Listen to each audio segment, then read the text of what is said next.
so good, but I'm still going to create a video regardless because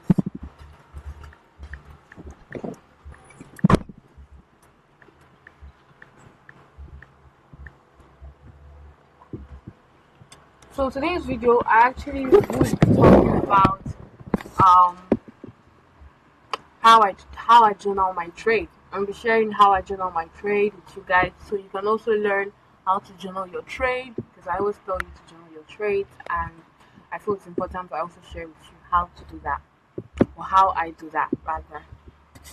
So before we proceed, don't forget to subscribe, like, share. So a trading journal first is you recording your trades, the decision behind them, and everything that involves every single trade you take. That's what trading journaling is.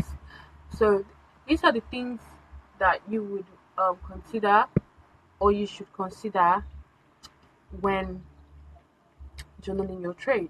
You have to um, first on the list would be your the assets you're trading. That's the pair.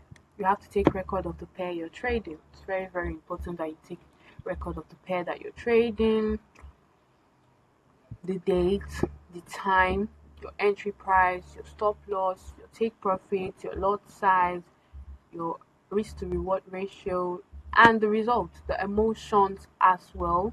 Altogether, this creates a trading journaling, or this is trading journaling. And the reason for this record is you get to ask yourself, why did I take this trade? Which is why I said you have to include your emotions, the reason behind those trades. You have to include them in your write-up. And if you're storing them digitally, then you have to take a screenshot and attach it to that journal.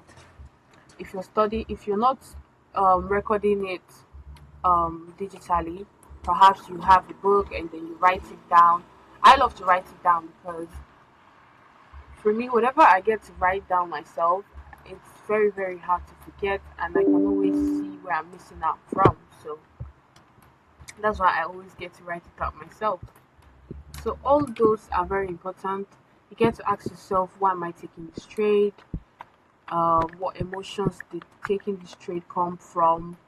How important are those emotions? This is the reason why you have to. And you also, while journaling, you also have to remember to include your strategy. Sorry, I didn't add that. You always have a fixed strategy, yes, but most times you don't get to just go all in on it sometimes. And then it's important that you include that while you're journaling. The market structure, what you saw, was it bearish, was it bullish, all of that. Those are the things that you have to record while trading. If you're trading an order block, whatever you're trading. For me, I trade breaker block alongside some extras, but nothing too much. You have to keep it very simple. That's where the magic is, in simplicity. So you get to ask yourself after journaling, was I confident about this trade? Was I impatient? Was I afraid? Did I experience FOMO, which is fear of missing out? Was I frustrated? Which is why you have to always include your emotions, because you get to ask yourself, from what point of emotions did I take this trade? And if there was none, good for you. If there is, you have to see if it's something you need to work on. It's very important. You're going to also get to ask yourself, did I follow my trading plans? Was the trade I executed, does it align with my strategy? Was this winning from luck or from the skill that I've managed to build up over years? Those are the very valid questions that you get to ask yourself. Is it from the skill that I've learned? Sorry about the noise. Is it from the skill I've learned, or is this just by luck?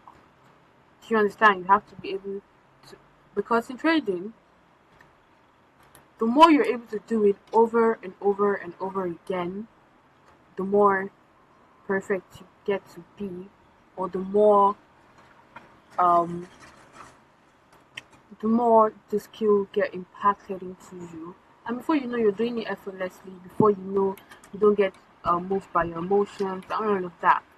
And another important thing is you get to see patterns in your trading your trading style. You get to see patterns, you get to see where you're missing out, where the problem is, if it's in your emotion, if it's in your entry, if it's how you refine your entry, if it's a time frame, you know. So this is why journaling is very important. When I journal, I always go back to my journaling. So I journal all the time, and then around the end of the week, the end of the month, I review all of them all the time, and I get to say, oh, this part was bad, that part was good, and this is what I need to adjust. But I'm not really in that stage anymore. But nobody's perfect, so sometimes we might have actual situations happening in our environment that might pull us back sometimes, and we will think we're not that affected by it, and then we carry those emotions to attack. So it's very important that you journal and then you also review them, because it helps you be self-aware and disciplined. It helps you stay in line. So like I said, it's very important to also take screenshots, because sometimes you can just go back and look at them, and then sorry, it's raining, and then you just tell yourself, oh, this point I missed out here, I missed out there, and over time, before you know, you're good at it. Not that you won't need it, but it won't be because you don't know what you're doing, to be for record purposes. So yeah, that's really it. The rain is disturbing, but yeah, I've managed to say what I really needed to say to you guys. So do take your journaling very, very serious, because it's a very big part of trading and it's very important. Bye guys. The noise is really bad, but yeah, I've managed to put my point across. So don't forget to like and subscribe. And I use Exness for my broker. You can also use Exness if you want to. So I'll drop the link in the description. I'll also drop the link for Tradingview. And if you have any questions, don't forget to put them in the comment section. Bye guys.